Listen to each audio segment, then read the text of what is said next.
단순한 역할이 아니었습니다. 그가 가족들에게 철저히 소외당하는 처지를 상징적으로 확연하게 보여줍니다. 두 번째는 다윗 자신의 고백입니다. 그는 아버지의 심부름으로 위험한 전쟁터를 향했습니다. 형들에게 전할 많은 양의 먹을거리를 짊어지고 떠났습니다. 다윗은 그곳에서 이스라엘 군대를 모욕하는 블레셋 장군을 보았습니다. 몹시 화를 내며 자기가 저 괴물 같은 골리앗과 맞서 싸우겠다고 나섭니다. 하지만 당연하게도 사울 왕은 그런 다윗을 만류하였습니다. 이때 임금을 설득하는 다윗의 이야기가 흥미롭습니다. 화면 보시면서 사무엘상 17장 34절과 35절 함께 읽겠습니다. 다윗이 사울에게 말하되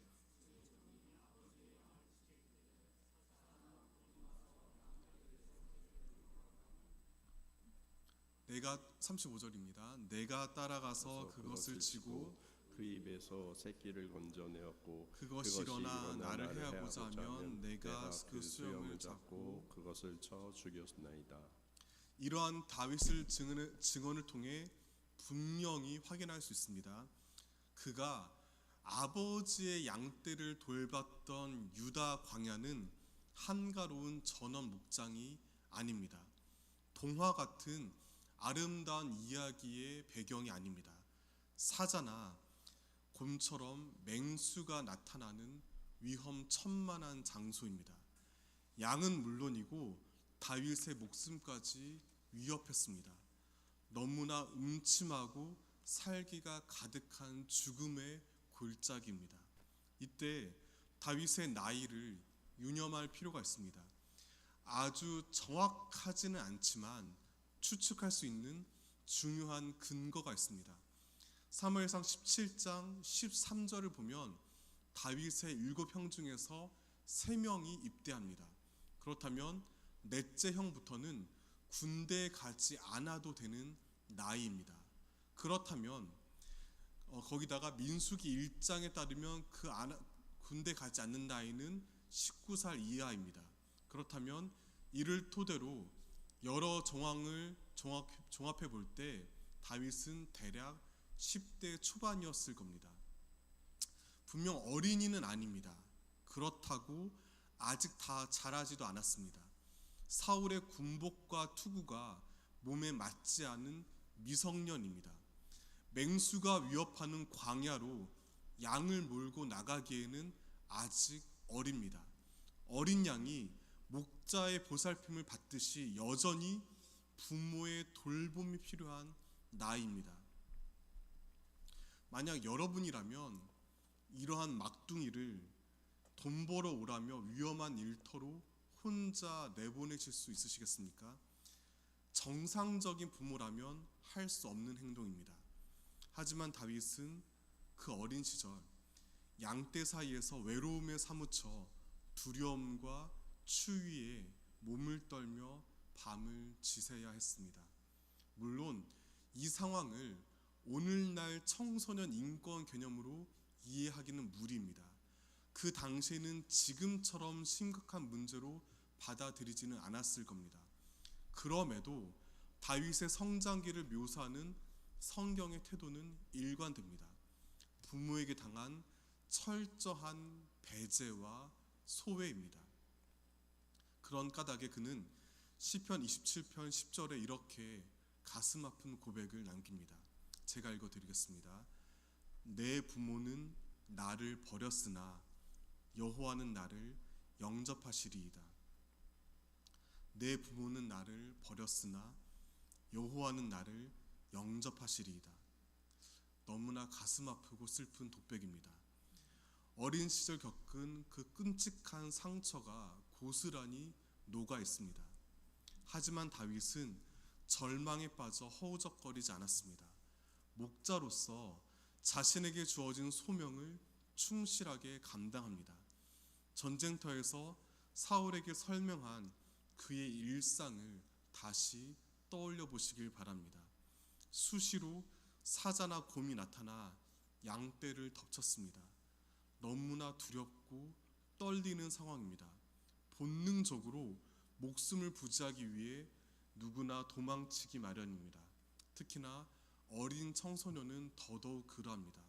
그렇지만 그는 쉽게 물러서지 않았습니다. 양을 구하기 위해 맹렬히 맹수와 맞서 싸웠습니다. 이러한 날들을 보내면서 그는 참된 목자의 정체성을 내면 깊이 새겼습니다. 양떼를 단지 재산으로 보거나 수단으로 여기지 않았습니다. 정성 다해 사랑으로 돌보았습니다. 양이 얼마나 약하고 우둔한지, 그런 양갱의 목자가 얼마나 절대적인 존재인지를 온 몸으로 깨달아 알았습니다. 그 모든 과정을 거치며 선한 목자의 태도를 자연스럽게 견고히 품었습니다. 여기서 우리는 그 험난한 시절을 거쳐 아름답게 성장한 다윗의 놀라운 신앙을 주목해야 합니다. 관련해서 그가 사울 왕의 전속 음악가가 되었다는 사실을 눈여겨봐야 합니다. 사울은 하나님이 영이 떠난 자리에 악령이 틈타 고통에 시달렸습니다. 그러자 신하들은 탁월한 수금 연주자를 가까이 두고 그가 들려주는 찬양을 통해 치유받을 것을 권했습니다. 사울은 그 의견을 받아들입니다. 온 나라에 가장 적합한, 가장 탁월한 연주자를 찾았습니다. 누구일까요? 바로 다윗입니다. 이를 통해 분명히 알 수 있는 사실이 있습니다. 소년 다윗은 항상 손에 수금을 들고 하나님께 온전한 찬양을 쉼없이 드린 예배자입니다. 그런데 앞서 자세히 살펴본 바와 같이 다윗은 그때 부모로부터 지극히 마땅한 사랑과 돌봄을 받지 못했습니다. 유다 광야에서 쓸쓸히 어린 시절을 보냈습니다. 그곳에서 밤낮으로 참혹한 더위와 추위를 이겨냈습니다. 저 멀리 어디선가 들리는 맹수들의 섬뜩한 울음소리를 들으며 아버지의 양떼를 지켰습니다. 그렇게 그는 무수한 좌절로 얼룩진 비참한 성장기를 보냈습니다. 하지만 다윗은 그럼에도 그 모든 고난과 시련에도 불구하고 좌절하거나 원망하지 않았습니다. 도리어 날마다 수금을 들고 손에 움켜쥐며 잠잠히 하나님을 찬양하였습니다. 황량한 광야 한복판에서 눈물 맺힌 두 눈으로 하늘을 올려다 보았습니다. 그러자 주님께서 그 찬양 소리에 귀를 기울이셨습니다. 그 눈망울에 당신의 두 눈을 맞추셨습니다. 마치 길 잃은 어린 양에게 목자가 지팡이를 내밀듯 다윗을 향한 위대한 계획을 선포하십니다. 떨리는 음성으로 이렇게 말씀하십니다. 함께 사무엘상 16장 1절 함께 읽겠습니다. 여호와께서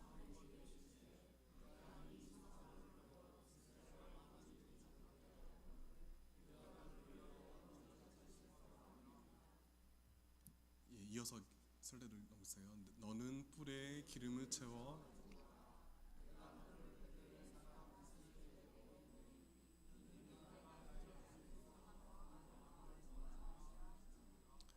하나님께서 사무엘에게 말씀하십니다. 내가 한 왕을 보았느니라. 내가 한 왕을 보았느니라. 앞서 언급했던 사무엘을 이새의 집으로 보내면서 하신 말씀입니다. 여기서 주의해야 합니다. 이때 주님이 보셨다는 한 왕은 누구일까요? 현재 폭정을 일삼는 사울이 아닙니다. 지금 기름 부어 훗날 새롭게 즉위할 다른 왕, 곧 다윗을 가리킵니다. 그렇다면 왕을 보았다가 아니라 볼 것이다 라는 미래 의미를 나타내는 게 자연스럽습니다. 참고로 히브리어는 과거, 현재, 미래를 정확하게 나누는 시간 표현, 시제가 없습니다. 그 대신 앞으로 일어난 일을 묘사할 경우 흔히 미완료형으로 적습니다. 하지만 의학에도 구약 원문에서 왕을 보았다라는 이 단어를 완료형으로 기록했습니다. 보통 과거 혹은 미래를 의미합니다. 얼핏 어울리지 않아 보입니다.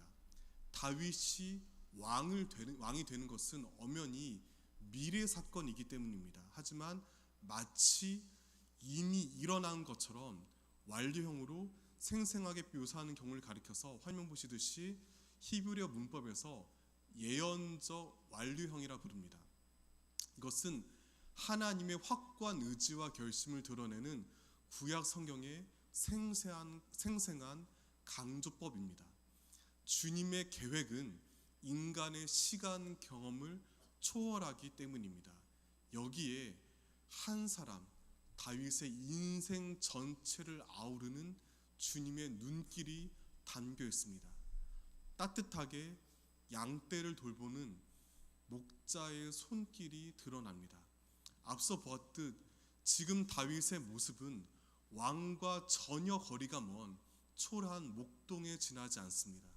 하지만 다윗을 돌보시는 하나님의 눈에 이미 그는 한 왕이었습니다. 이처럼 내가 한 왕을 보았느니라 라는 말씀에는 주님의 가슴 떨리는 감격과 의지가 녹아 있습니다. 따라서 다윗을 향한 하나님의 부르심은 왕이라는 특정 위치가 아닙니다. 주님은 단지 주변 다른 나라 군주들처럼 권력자로 세우려고 그에게 기름 붓지 않았습니다. 이스라엘의 참 목자는 오직 하나님이심을 일깨우라고 그를 세우셨습니다. 이스라엘의 왕은 양들 위에 군림하는 존재가 아닙니다.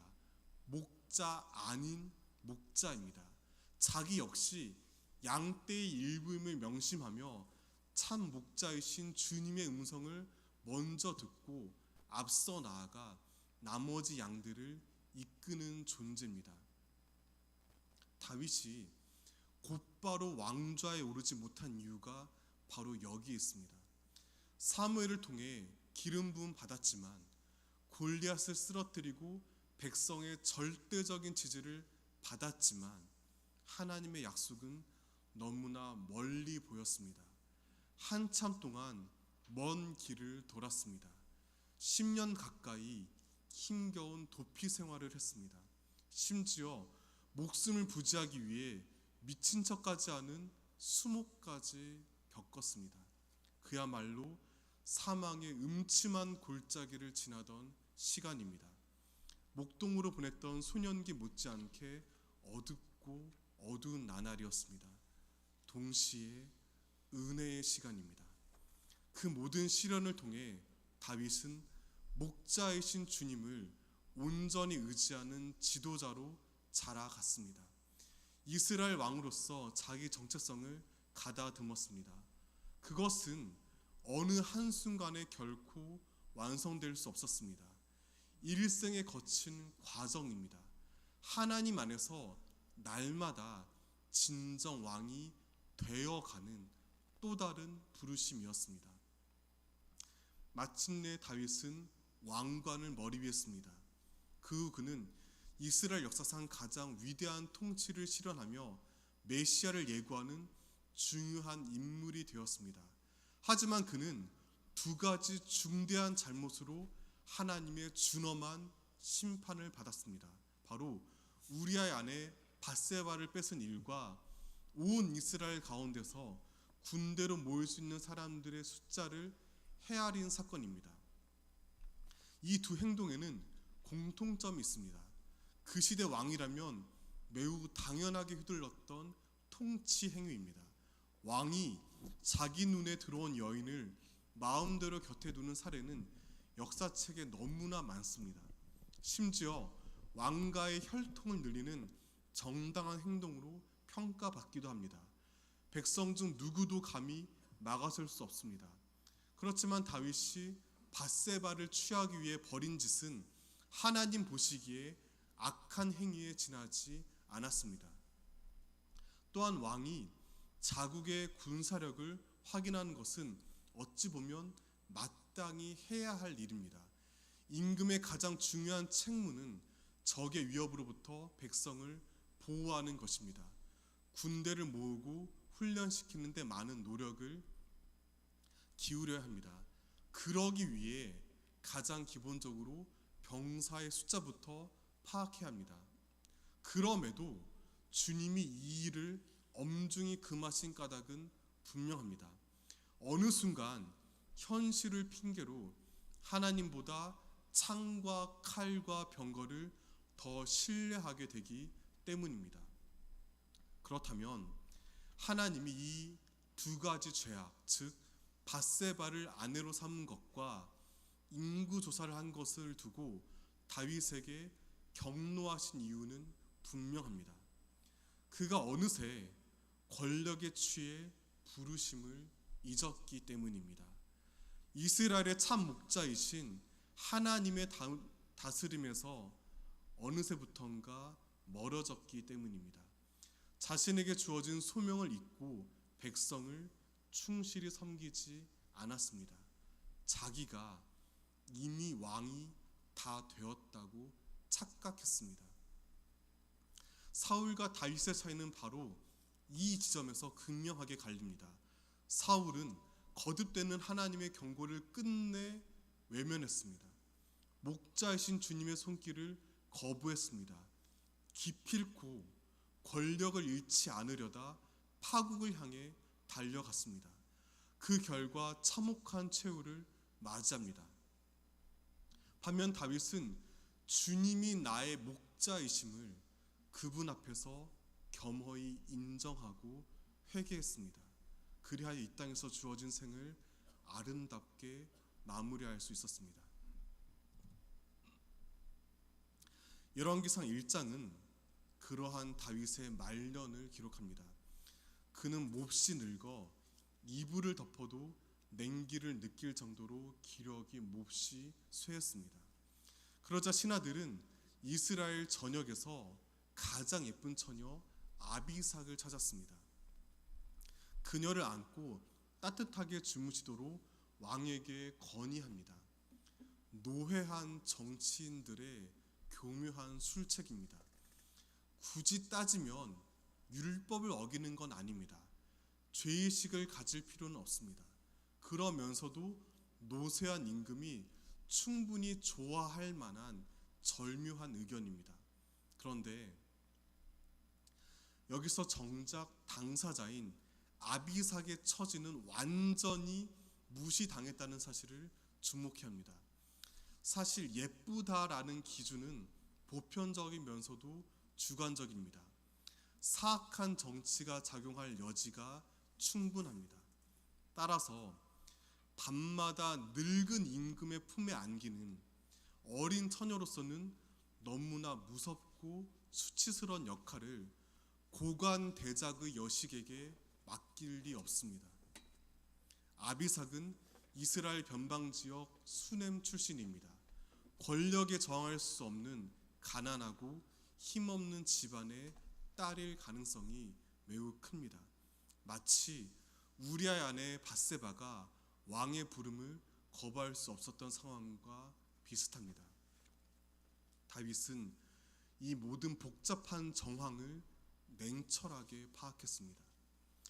자기 편의를 위해 아픈 현실을 외면하지 않았습니다.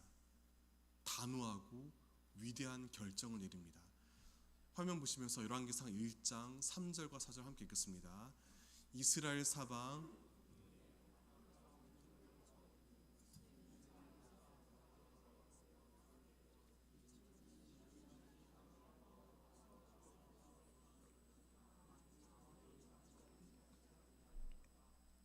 다윗은 신하들의 제안을 단호하게 거부합니다.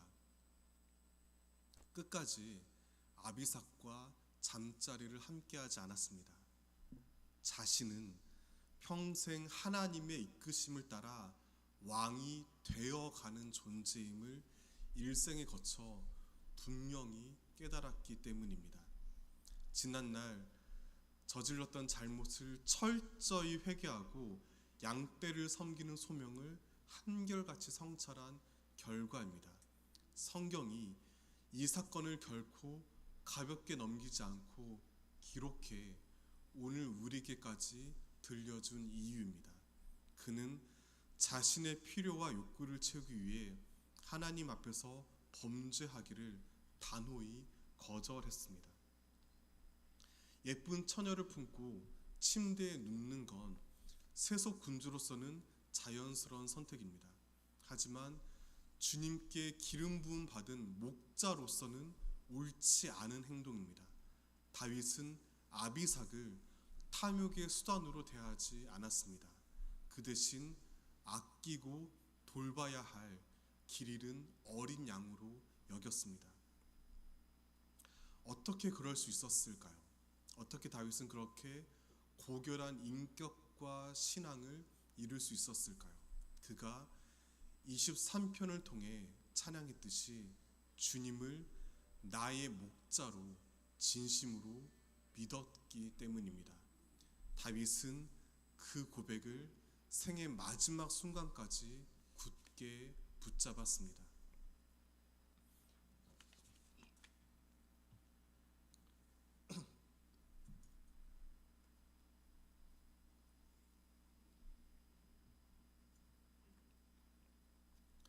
시편 23편을 시작하는 여호와는 나의 목자신이 해당하는 히브리어는 야훼 로이 혹은 아도나이 로이입니다. 참고로 지난주에 함께 묵상했던 엘 로이의 로이와는 발음은 같지만 글자는 다릅니다. 이 두 단어 야훼 로이는 히브리어 운문체의 특성을 따라 다양한 의미를 함축적으로 담고 있습니다. 크게 세 가지입니다. 우선 주님은 나를 양 돌보듯 돌보시는 분이라는 서술적인 의미로 이해할 수 있습니다. 두 번째로 야훼 내 목자시여라는 부르짖음으로 볼 수도 있습니다. 마지막으로 내 목자는 그 누구도 아니고 오직 야훼시다라는 고백으로 해석할 수도 있습니다. 이 위대한 찬송에서 우리는 다윗이 지닌 신앙의 깊이와 넓이를 새삼 발견합니다. 그는 어떤 순간에도 자신이 하나님이 이끄시는 대로 걸음을 옮기는 어린 양이라는 진리를 거듭거듭 명심했습니다. 인생길에 찾아오는 그 어떤 사망의 음침한 골짜기도 벗어날 수 있는 희망과 용기를 품었습니다. 자신의 삶 가운데 끊어지지 않는 주님의 선하심과 인자하심을 신뢰했습니다. 다윗은 이 찬송을 언제 지었을까요? 양떼를 지키며 수금을 연주하던 소년 시절이었을지 모릅니다. 혹은 치열한 권력 투쟁을 이어가던 중년 시기일 수 있습니다. 어쩌면 지나온 인생을 돌이켜보며 회한에 잠긴 노년 때일지도 모릅니다. 모두 추측의 영역입니다. 다만 성경이 기록한 다윗의 생애를 통해 선명하게 확인할 수 있습니다. 바로 그의 찬양과 고백 그대로 그가 진심을 담아 부른 하나님의 이름처럼 주님이 다윗의 신실한 목자가 되어 그의 삶 전체를 이끌어 주셨다는 사실입니다. 마찬가지로 하나님께서 우리의 모든 인생을 단 한순간도 예외 없이 신실하게 날마다 지켜 돌보실 줄 믿습니다. 이스라엘은 다윗이 남긴 이 위대한 찬양을 예배 때마다 함께 불렀습니다. 하나님께서 자신들의 영혼을 소생시키시고 의의 길로 인도하신다고 믿음으로 고백했습니다. 그러나 그들은 끝내 목자이신 주님의 온전한 뜻을 저버리고 말았습니다. 이끄시는 방향을 거부하고 정반대로 나아갔습니다. 그러므로 길을 잃은 온 세상을 구하시기 위해 예수님께서 이 땅에 오셨습니다. 목자 없는 양과 같은 힘겹고 지친 사람들을 불쌍히 여겼습니다. 단순한 동정이 아닙니다. 적극적인 공감입니다. 주님은 양떼의 아픔을 당신의 것으로 온 몸으로 받아들이셨습니다.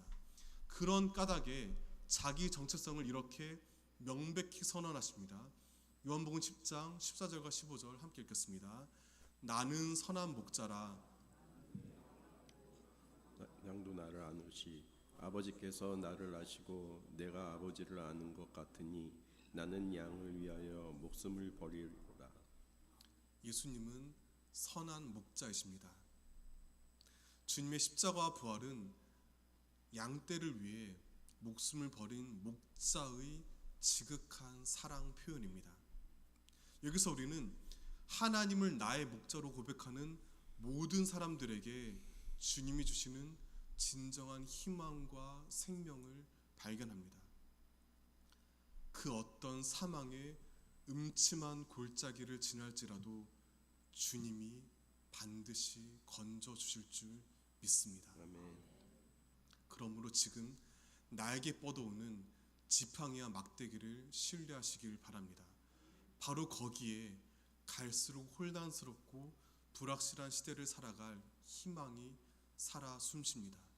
막막한 인생 여정에서 반가운 이정표를 발견하고 안심하며 걸어갈 용기를 얻을 수 있습니다. 하나님 나라의 풍성한 복음을 깨닫고 누릴 청초한 푸른 풀밭을 발견할 수 있습니다. 주님은 우리를 너무나 사랑하시는 참으로 선한 목자이시기 때문입니다. 아멘. 기도하시겠습니다. 참 목자이신 주 하나님, 자녀들의 삶을 날마다 신실하게 이끄심을 고백합니다. 그 믿음을 담아 찬양 드렸던 다윗의 일생을 돌이켜 봅니다. 부모에게조차 돌봄받지 못했던 그의 외로운 소년 시절을 기억합니다. 하지만 그럼에도 묵묵히 양떼를 돌보며 신실하게 주님을 바라보았던 그의 놀라운 신앙을 되새깁니다. 하나님이 저희 목자가 되시는 은혜를 증거하기 위해 흩어진 양들의 목자로 예수님께서 이 땅에 오셨음을 고백합니다. 십자가와 부활을 통해 선한 목자의 사랑을 보여주신 은혜를 높여 찬양합니다. 그 위대한 진리를 마음 깊이 깨달아 알기 원합니다. 때때로 사망의 음침한 골짜기를 지날지라도 영혼을 회복시키시고 의로운 길로 이끄시는 주님의 손길을 따르게 하여 주시옵소서. 날마다 한결같은 사랑으로 돌보심을 믿고 의지하게 하여 주시옵소서. 주 예수 그리스도 이름으로 기도드립니다. 아멘. 함께 응답의 찬송 찬송가 570장 찬양했습니다.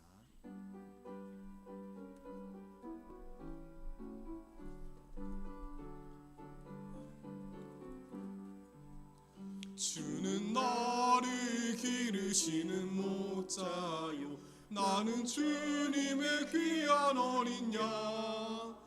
푸른풀과 맑은 시냇물가로 나를 인도하여 주신다. 주는 나의 좋은 목자, 나는 그의 어린 양. 저를 따라 꼴을 먹여주시니 내게 부족함 전혀 없어라. 예쁜 새들 노래하는 아침과 사랑하는 나의 목자의 성이 나를 언제나 불러주신다. 주는 나의 좋은 목자, 나는 그의 어린 양. 저를 따라 꿀을 먹여주시니 내게 부족함 전혀 없어라. 못된 짐승 나를 맺지 못하고 거친 비바람 삼지 못하리. 나의 주님 강한 손을 펼치사 나를 주야로 지켜주신다. 주는 나의 좋은 목자, 나는 그의 어린 양. 저를 따라 꼴을 먹여주시니 내게 부족함 전혀 없어라.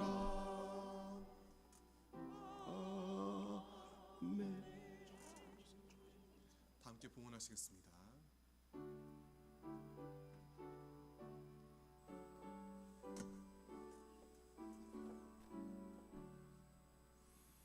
내게 있는 모든 것을 아낌없이 드리네. 사랑하고 의지하며 주만 따라 살리라. 주께 드리네. 주께 드리네. 사랑하는 구주 앞에 모두 드리네. 내게 있는 모든 것을 주님 위해 드리네. 주의 성령 충만하게 내게 내려주소서. 주께 드리네. 주께 드리네. 사랑하는 구주 앞에 모두 드리네.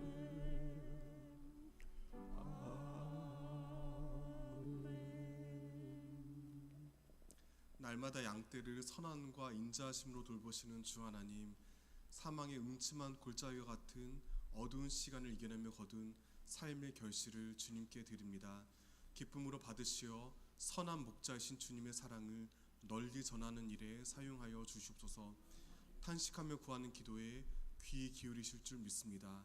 저마다 겪는 인생의 어려움 가운데 하나님의 풍성한 사랑을 진심으로 깨닫고 고백하게 하여 주시옵소서. 호국 보훈의 달을 맞이합니다. 이 땅의 자유와 평화를 위해 흘린 값진 피를 기억합니다. 그들의 희생이 헛되지 않도록 주님의 뜻이 강물처럼 대한민국에 흐르게 하여 주시옵소서. 건강한 질서를 지키며 균형을 갖추는 이 나라 되게 하여 주시옵소서. 세계 곳곳에 주님의 따스한 손길로 가득하기를 소망합니다. 이를 위하여 신하시는 선교사님들의 가정과 사역을 은혜의 날개로 품어 주시옵소서. 주 예수 그리스도 이름으로 기도드립니다. 아멘.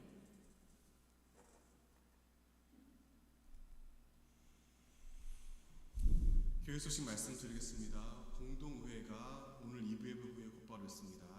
재직회가 다음 주 28일 주일 2부 예배 후에 있습니다. 앙커는 2, 4분기 재정도입니다. 나머지 자세한 사항은 주보를 참조하시길 바랍니다. 다 함께 자리에서 일어나 평화에서 나누겠습니다. 그리스도의 평화가 여러분과 함께 하시길 바랍니다.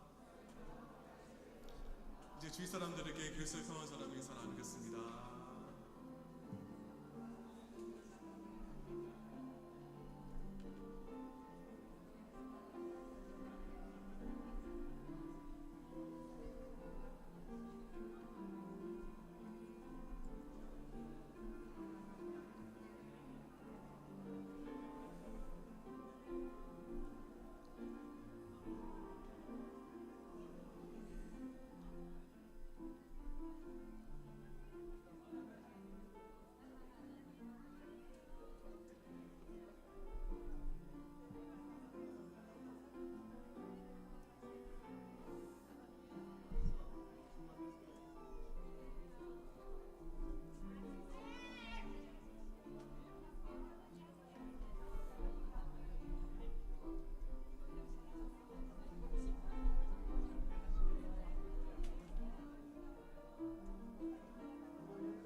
함께 찬양했습니다. 환난 가난과 고난 수고로움 속에도 성도는 그 믿음을 지켰네. 주를 섬기는 일에 자신을 다 드리며 진리의 말씀과 성령으로 그 길을 가난과 고난 수고로움 속에도 성도는 그 믿음을 지켰네. 주를 섬기는 일에 자신을 다 드리며 진리의 말씀과 성령으로 그 길을 걸었네. 그리스도 안에서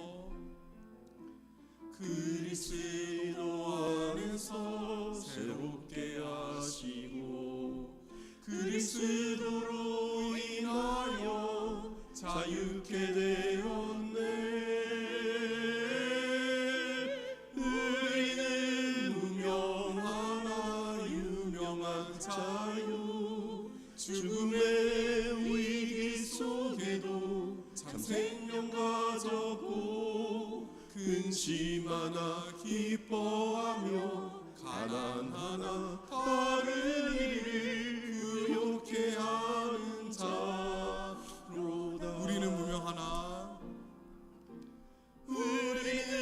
무명하나 유명한 자유, 죽음의 위기 속에도 참 생명 가졌고 근심하나 기뻐하며 가난하나 다른 이를 부욕해 하는 자로다. 모든 것 가진 자로다.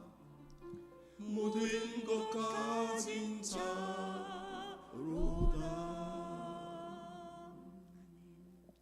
주님께서 그대에게 복을 내리셔서 그대를 지켜주시기 바랍니다. 주님께서 그 얼굴빛을 그대에게 비추셔서 그대에게 은혜 베풀어 주시기 바랍니다. 주님께서 그 얼굴을 그대에게로 드셔서 그대에게 평화 주시기 바랍니다.